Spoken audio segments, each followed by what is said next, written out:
Nimeona magazeti watu wakipiga kelele ati umeweka Wakikuyu wengi kwa serikali yako. Walikuwa wanataka twende wapi? Sasa mimi nauliza, tukiwa wengi kwa serikali ya Ruto iko makosa?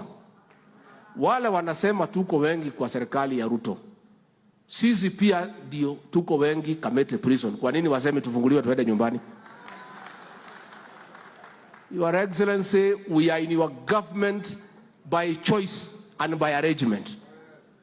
We made a conscious decision to vote for you because you have what it takes to run this country.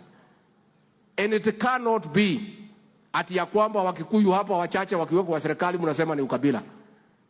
Sisi tumefungwa, tumejaa pale Kamiti. Hakuna mtu analalamika ati Wakikuyu ni wengi wafunguliwe waende nyumbani. Your Excellency, wale umeweka kwa serikali yetu tunashukuru. Endelea kuweka wengine. Hamuti kwa tuikira serikali ni. Na sisi kura yetu ni mingi pia. Si tulipigia huyu Rais William Ruto? Yes. Nyinyi kama hakupigia yeye, it's up to you. Sisi msituhusishe kwa mambo yenu. Sisi tulimpigia, akituangalia pia sisi ni wachapa kazi. He has analyzed and found that in this region there are men and women who can assist him to govern. And we are in that government by choice. And the president has done nothing wrong in asking us to come and help him to run government.